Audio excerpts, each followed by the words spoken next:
Well guys, season 1 of The Bad Batch has finally come to a close, and I have been seriously dreading this video. Ever since about the halfway point of the season when I knew this review was not going to be a positive one, I seriously wanted the season to just never end so that I'd never have to talk about it. You guys have to understand something. A story about The Bad Batch during and directly after Order 66 is something I've been wanting to see for years. Ever since the unfinished Clone Wars episodes came out all the way back in 2014. But even with that in mind, when they announced this show, I couldn't help but think, really?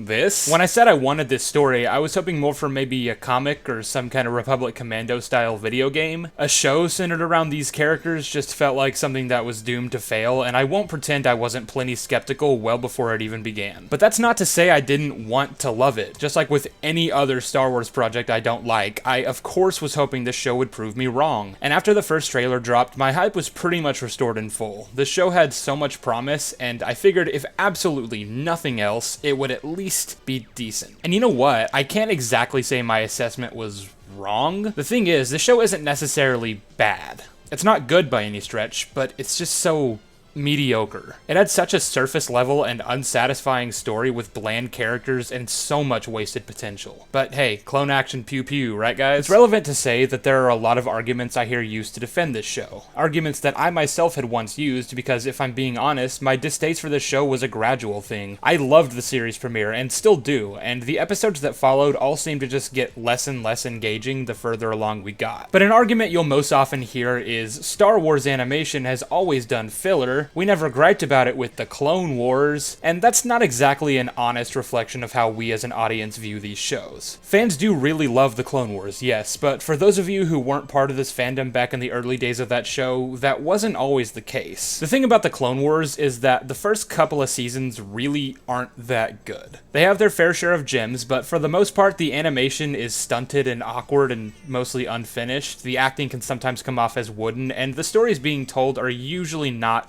very interesting. And for being honest, the show didn't really ever grow out of having arcs that are just plain awful. Even the acclaimed 7th season had the notorious Martez sister arc, and pretty much everyone will agree that those episodes are bad. The difference is that the Clone Wars got better about having much more memorable, better arcs. Answer me honestly, if I were to say the Clone Wars Season 5, what's the first arc that would just instantly pop into your head? Is it the arc where a bunch of droids wander aimlessly through an orange desert for an entire episode? Or is it the arc where Darth Maul takes over Mandalore and kills the woman Obi-Wan loves? Is it the arc where Ahsoka leads a bunch of younglings as they narrowly escape capture from pirates, or is it the arc where she's framed for a crime she didn't commit and ultimately decides to leave the Jedi Order? These shows have always had bad episodes to bog them down, but the Clone Wars did a much better job of balancing them out with the good ones. Bad Batch has some good episodes, yeah, but they're few and far between, and that makes the episodes that don't stick really stand out by comparison. And I've been saying this for years now, ever since the first season of Mando, but these types of shows really don't work as weekly releases. It seriously baffles me that in this age of streaming services, we're still getting weekly episodes as opposed to all at once. Look, I'm no fool. Obviously, I understand why Disney Plus releases their shows the way they do. They want to get people subscribing to them for as long as possible. If someone only uses their service for The Mandalorian, then releasing the season all at once means they'll just watch it as quickly as possible, cancel their subscription, and renew it when the next season comes out. It's much smarter from a simple business standpoint to release these episodes weekly so that people will be forced to have Disney Plus subscriptions for much longer, thus putting more money in the mouse's pocket. But like I've been saying for years now, just because I get why it is the way that it is, doesn't mean I have to like it. Understanding you does not mean that I agree with you.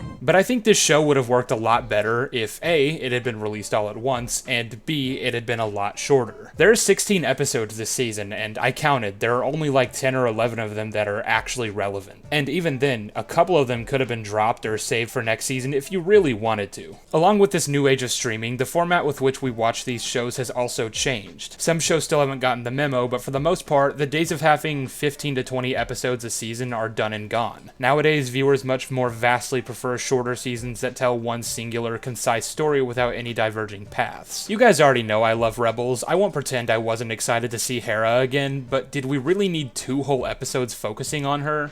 No. we didn't. And that's a problem with most of these episodes, actually. Way too many returning cameos. This is another one that I defended at first, because I think the concept of characters we've seen in other things returning in these shows is actually a good idea. People are often way too quick to cry forced fan service, but I'm personally of the belief that this helps the universe feel a lot more connected and woven together. You can return to Rebels and realize that 3 of the main characters' lives were heavily influenced by the Bad Batch, and I think that's pretty cool. Just because a cameo happens does not mean it's fan service, and I argued this point a lot more in my Mando Season 2 video, so go check that out. But the point is, I get tired of hearing those words when in all reality, there's nothing inherently wrong with it, especially if those cameos are in service of the story. Let's take a look at some of the returning characters from the show and see how many of them actually service the story. Grand Moff Tarkin is an Imperial, makes total sense.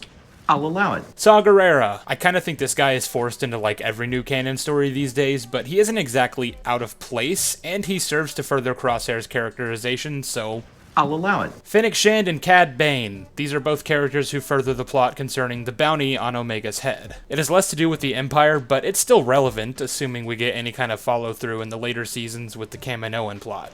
I'll allow it. Captain Rex.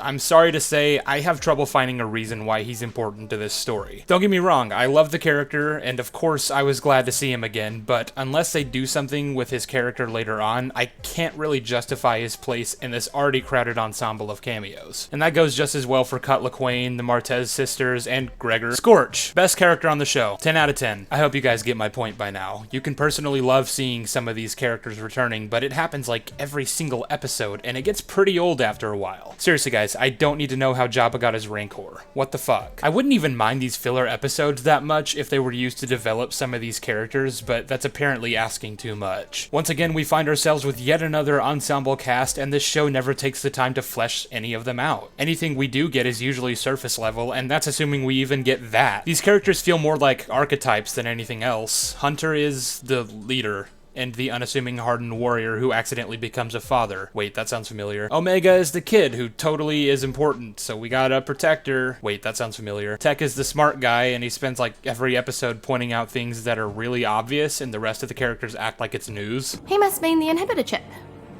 The what? Inhibitor chips. The Kaminoans implanted them in the clones to modify their behavior. Tech, you said the regs were programmed, but you never mentioned the chip.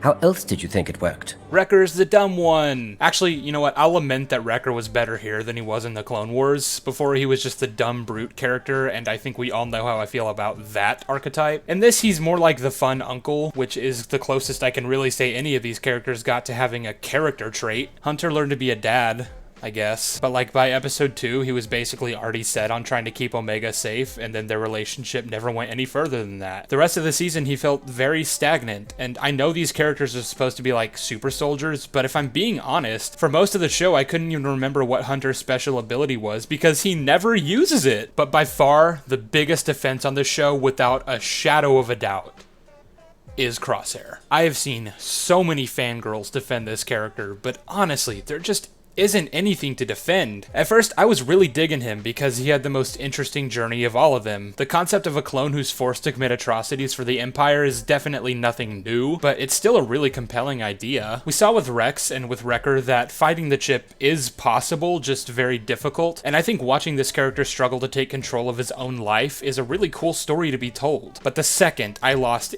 any interest in Crosshair was in the episode right before the finale, when he reveals that he removed his chip a long time ago. Oh, for fuck's sake.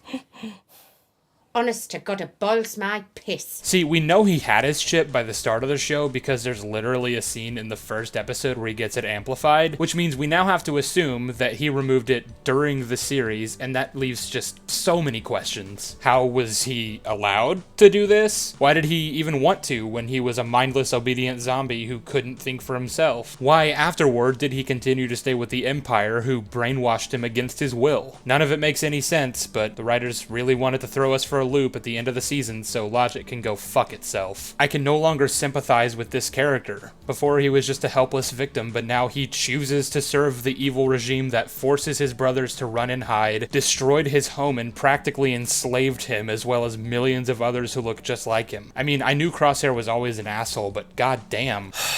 Honestly, guys, it's hard to be mean to this show because, like I said, it isn't necessarily that it's bad, it's just that it lacked anything substantial to make it good. Seriously, the very concept of the show has just so much potential. I could write 10 seasons just about these characters running from the Empire and bounty hunters and anyone in between. How do you even fuck up a show like this? The clone episodes were some of the best parts about the Clone Wars because we found them so endearing as an audience. Soldiers bred for the sole purpose of being cannon fodder, watching them grow as people and carve out their own sense of individuality over the course of the show when we know full well where it's all leading. Why couldn't we get a show focusing on that existentialist turmoil? Why couldn't we have gotten a show that dived deep into each of these characters and explored how they might adjust to this changing galaxy? Will they be brainwashed and serve the Empire? Will they be on the run and question the point of the whole war? The entire reason for their existence? Will we get any kind of introspection like that? Nope. We need to follow them around while they do mercenary jobs and turn our brains off. It just makes me sad because these were the types of questions we were all asking going in. There was so much they could have done with this, and it could have been really heartbreaking if they had done it right, but